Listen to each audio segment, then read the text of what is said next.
As part of our exploration of the Ming Dynasty, its great empire, we're going to actually take a look at the story of Zheng He. Alright, Zheng He is very famous because he was the person who led the voyages of the Emperor Yongle in the Ming Dynasty. He was a Chinese Muslim and an admiral. Actually, he started off as a eunuch servant for the Emperor Yongle, so he was very young. He knew him, and they sort of kind of grew up together, and as a result, they trusted each other, and more importantly, the Emperor Yongle trusted Zheng He. And again, what's also important here is that Zheng He was not a Confucian scholar. Remember, Confucian scholars would have distrusted outsiders or foreigners as sort of barbarians. And again, not only is he a eunuch, which again, Confucian scholars very much so disliked eunuchs, but he was also a Muslim. So he's an outsider, but also he's a eunuch who had influence over the emperor. Remember, the number one priority of the Confucian scholars would be the advisors to the emperor. And so you had two classes of people competing for the interest of the emperor. On one hand, it was eunuchs, and on the other hand, it was Confucian scholars. There's only so much influence to go around, but they were both competing with each other to see who could influence the emperor more than anybody else. In this case, what we see is that the Yongle emperor actually has friends who are eunuchs and favors the eunuchs over the Confucian scholars. And this will be an issue that affects decision making in the Ming Dynasty during this time period. All right, let's take a look then at this map that shows the voyages of Zheng He. The voyages actually ranged from Southeast Asia all the way to Eastern Africa. So I can look at the map and I can see in Fuzhou, on the east coast of China, the voyages actually departed. They went to this area of Southeast Asia we would call Vietnam. They traveled throughout here. Angkor was part of old Cambodia. So you can see from Angkor south, whoever controls this straightaway here, the Straits of Malacca, located just near Singapore, controls the flow of global trade by sea from East Asia to the rest of the world. They went through the Bay of Bengal.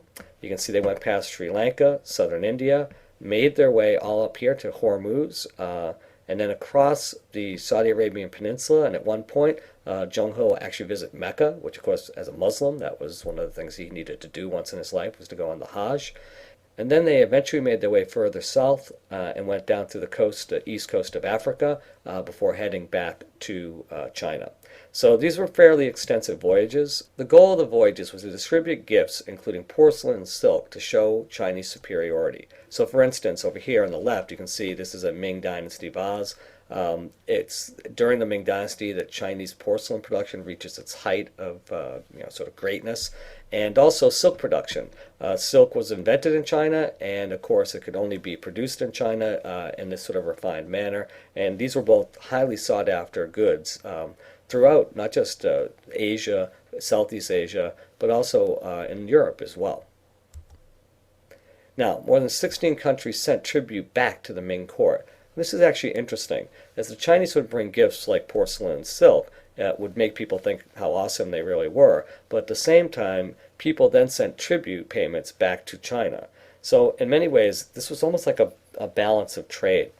In many cases, the gifts that the Chinese brought were worth more than the tribute that was sent back. But the whole purpose of these voyages was to facilitate trade and also to give Chinese access to maybe medicines and goods and technology that they themselves had not yet had. And again, you can see on this map here, the voyages of Zheng He are pretty extensive, giving them access to what we would call sort of a global trade network at that time. Now, the voyages usually included anywhere from 40 to 300 ships. They could be fighting ships, some of these could be storage vessels, and there are also these huge treasure ships, many of which were more than 400 feet long. Now, you have to understand, these would have been the largest ships ever built at this time period. So mid-1400s, there are no ships this size anywhere on the planet. Some of these ships had to be built just to carry grain to feed everybody. Some of them were just horse ships that carried nothing but horses and food for horses. So these fleets were really quite large. In fact, in some cases, the crews numbered over 27,000 people on some of these voyages. So we're not talking small exploration voyages here. We're talking about very huge fleets with very large ships. When we say 400 feet, we're talking about something about the size of an aircraft carrier. No one else in the world in the 1400s is building ships that big. So here's a quick look at some of what the expeditions might have looked like. The first expedition starting in 1405 to 07, 317 ships. 27,870 people. Now, some of the information on the rest of the expeditions is sketchy, so it's not quite clear, but you can see lots of people are going on each of these expeditions. Again, not just diplomats and explorers, but also soldiers as well. Now, compare that to Christopher Columbus. Now, Columbus sailed with only 3 ships, the largest of which was the Santa Maria, and it was only 85 by 30 feet. I mean, it was puny compared to Zheng He's ships. And in fact, Columbus only brought about 90 people with him on all 3 of his ships. So when you compare that, you can see, here's a 85-foot long ship about the size of Columbus's compared to a 400-foot Chinese, treasure ship from Zheng He's fleet. Again, there's no comparison. So when these fleets, when Zheng He's fleets would show up off the coast of many of these places, people were sort of stupefied. They didn't quite ever see anything like this. They didn't know how to deal with it. Clearly, the Chinese were more advanced. Had more technology. They were stronger in terms of their military strength, and they could travel great distances. And that greatly impressed many of the people that they had seen. Now, this is where the end of the voyages occur. First of all, Chinese Confucian officials distrusted eunuch power. They didn't like the fact that the eunuchs had gained so much power. They also viewed foreigners as barbarians, so they thought the idea of traveling to other countries and meeting foreigners was really ridiculous. It wasn't in China's best interest. They also complained that the voyages wasted valuable resources, meaning that the money that was being spent on the building of the ships really should have been built on making China stronger. In particular, they wanted to defend against barbarian attacks on the northern frontier. Remember, the Confucianists really didn't like the Mongols. They feared the Mongols. They knew the Mongols were still in Mongolia. And they distrusted all foreigners, but especially the Mongols. So the Confucian officials often argued that the money should be spent on rebuilding defenses in the north, in particular on building the Great Wall, and not on the building of large treasure ships that would travel around the world to go meet foreigners and invite foreigners to come to China.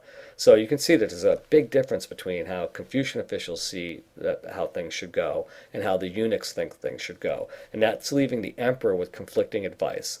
Now, the Yongle emperor was sort of pro-eunuch and pro-voyages, but after he passed and was replaced by the succeeding emperors, that argument was harder to maintain, and eventually the Confucian scholars would win the argument about changing the need to redirect resources towards the Great Wall and towards defending themselves against the Mongols.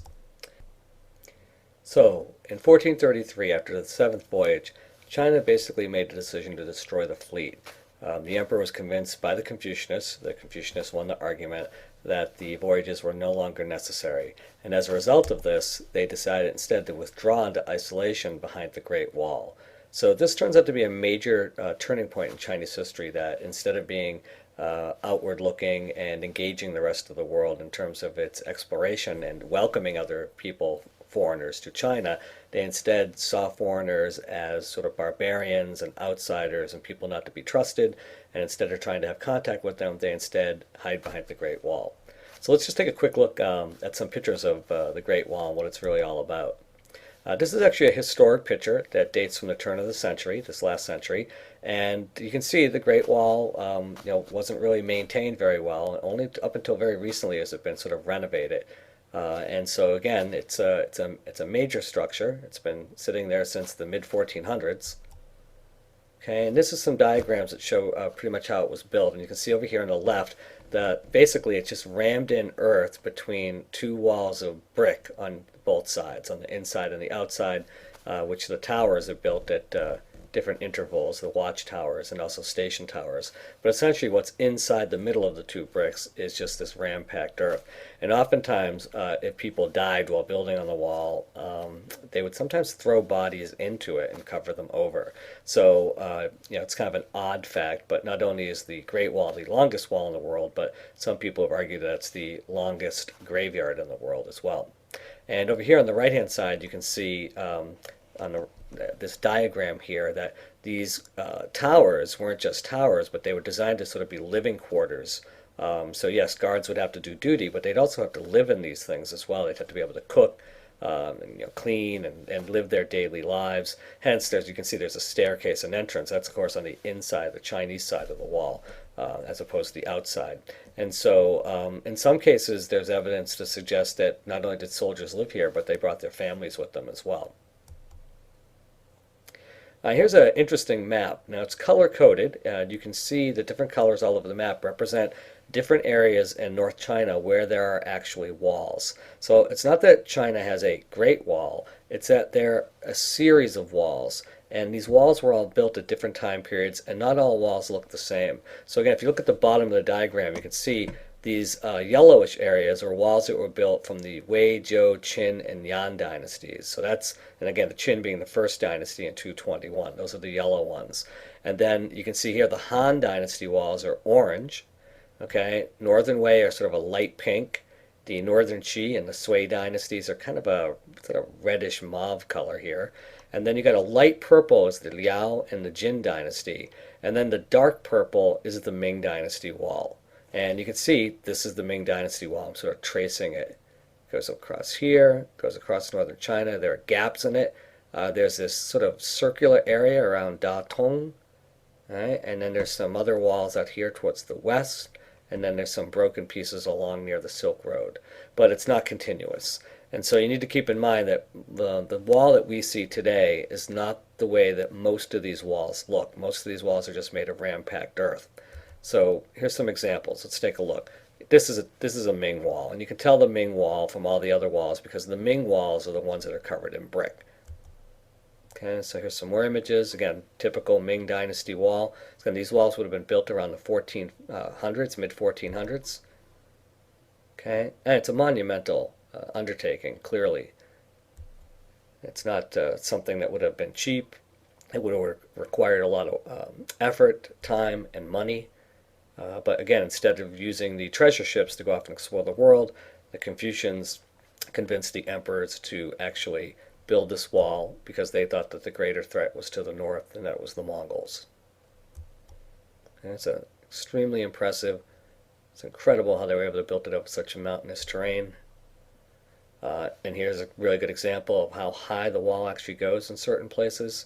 It's really unbelievable. Okay. It's just really spectacular. It's a great view here. You can just see it stretches off into the horizon. Again, these are all in different locations. Again, typical image of a Ming Dynasty wall covered with brick. Just keep in mind, this is like extremely renovated. This wall has been fixed. This is one of the tourist attractions today. And back in the 1960s and 70s, the Chinese began repairing the walls to make them more attractive for tourists.